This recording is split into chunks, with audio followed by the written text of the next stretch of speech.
just a quick flicker, and that piece of steel broke. Hello, welcome to the squirrel tail. Now, as you've seen in that last clip, after you harden steel, it becomes really brittle. Today I'm going to discuss tempering.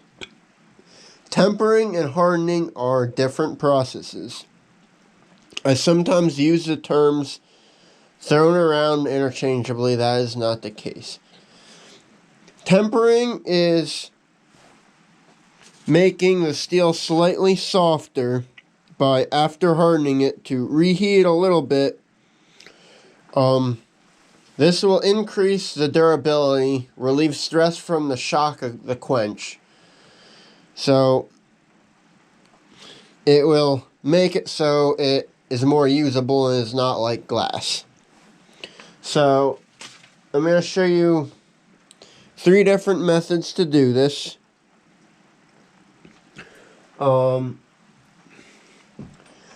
for the temperature, this is a general scale.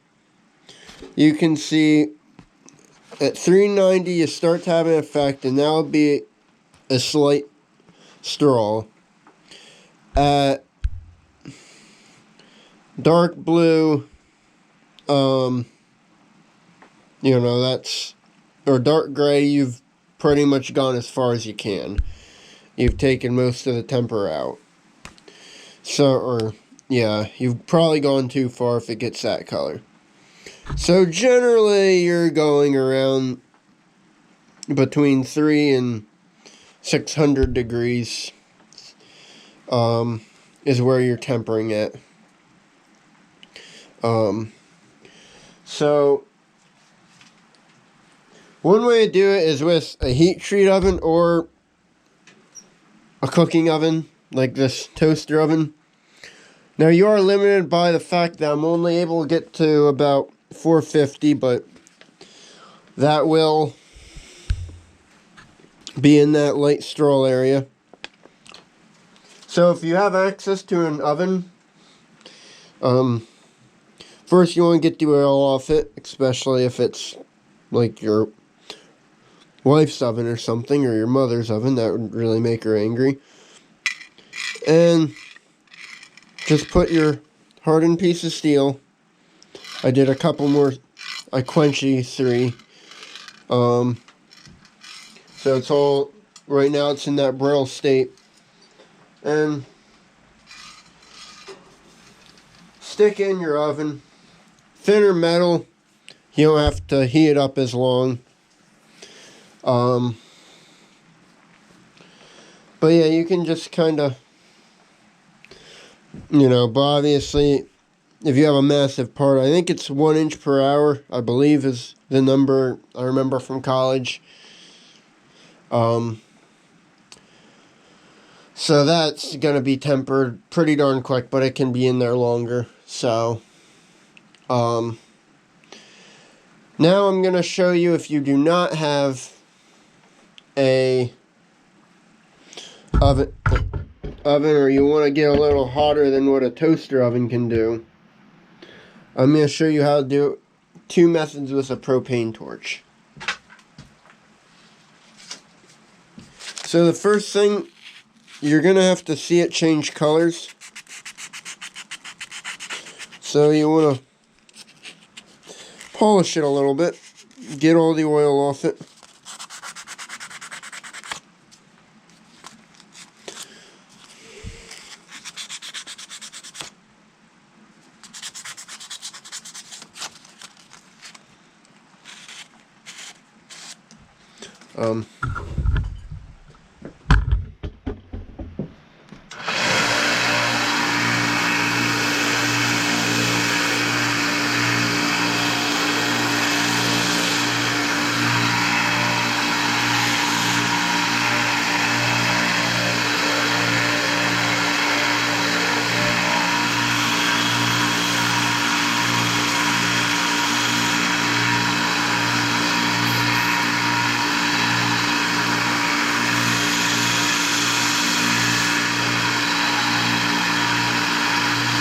That should work.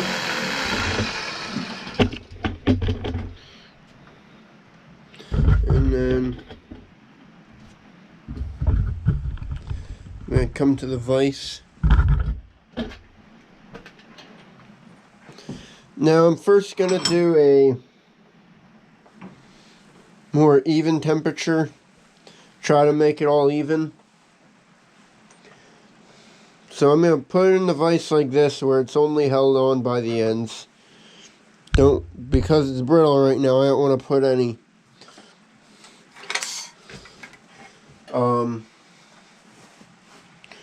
too much heat to it. Or I don't want to put too much pressure on it.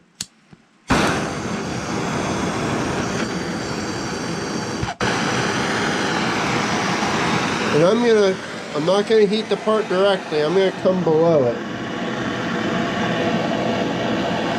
I'm going to wait. It won't take long. Evenly heat it and try to get to an even color.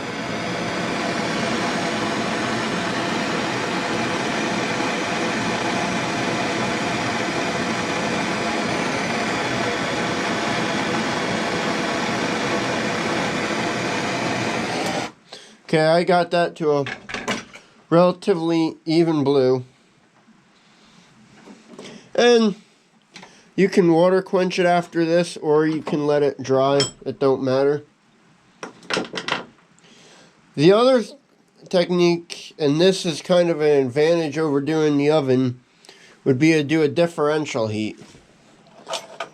If you have something like a punch, this is especially useful, because you want to be tapping on the end here, so you want this end to be soft, but this end's doing work, so you want it to not deform. So the trick with that would be to put it in a vise like this, and then I normally put on a different torch head.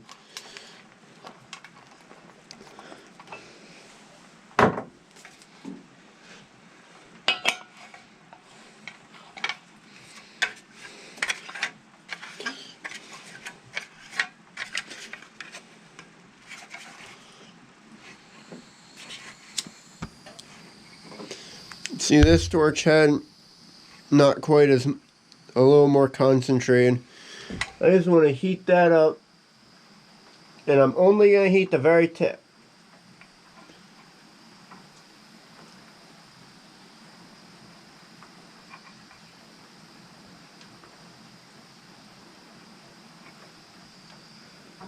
And I can see it starting to turn color. I'm just going to let that blue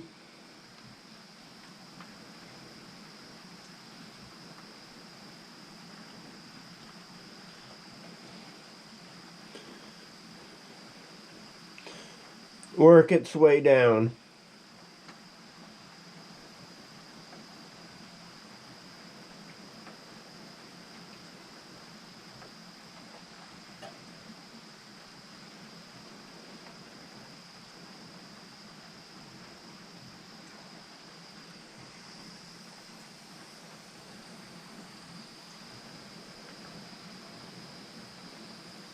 I don't know if you can see it quite on the camera.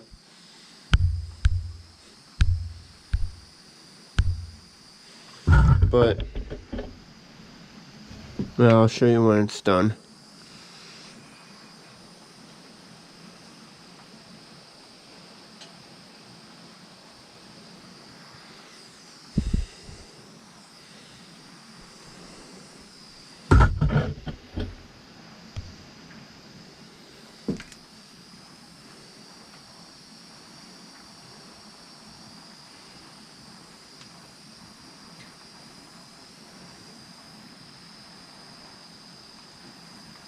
See, right now I have the top almost glowing.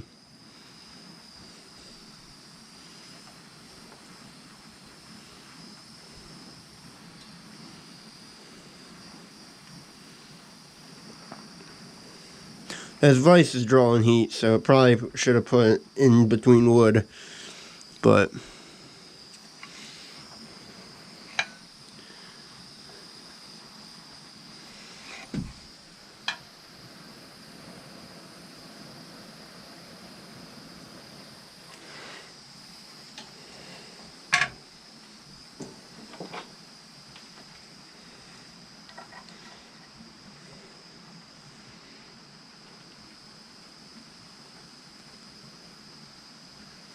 sometimes just to get that,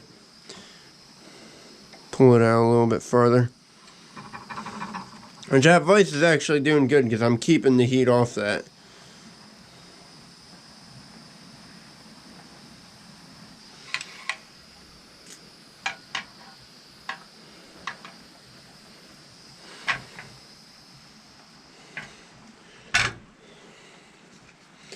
And then I'll let that one also air cool. Just a quick flicker, and that piece of steel broke. So now that they've cooled, I'm going to kind of test them. So I'm going to first check to see if they're hard. And I can file it a little bit, but this is the one that was in the oven. So it's slightly softer, but it's still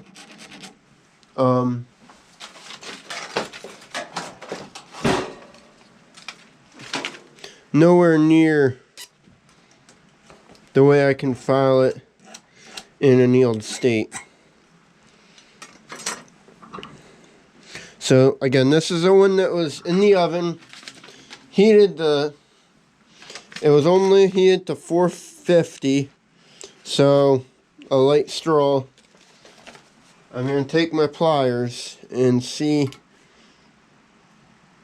you can see it's, I'm going to go in a little deeper.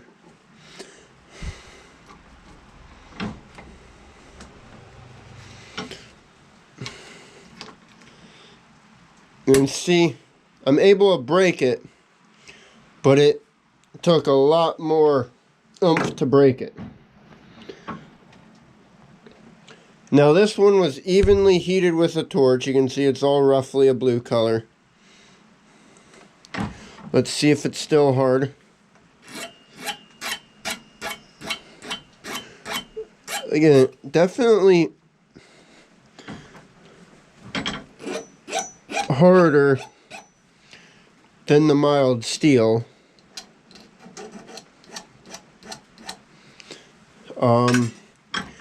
But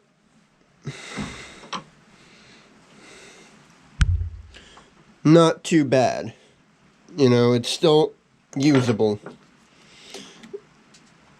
And now you can see I'm torquing on that. Again, this I heated up to a blue, so 575, so I'll say probably 575, a little bit of purple, somewhere in that region. So, little softer, but now you notice it's actually, and I'll go to the other end to verify, bending, and I got the snap, but it took a lot more effort. So, now I want to get a close-up of this one. This is the one that I heated at the top down. And you can kind of see at the top, it's gray. At the bottom, it never even got tempered. So, which I probably still would want a light temper on it. So, the back you can see barely scratching. Or at the bottom, the part that wasn't heated. The top, I'm able to file this like it's the parent stock. So it's almost in a annealed state.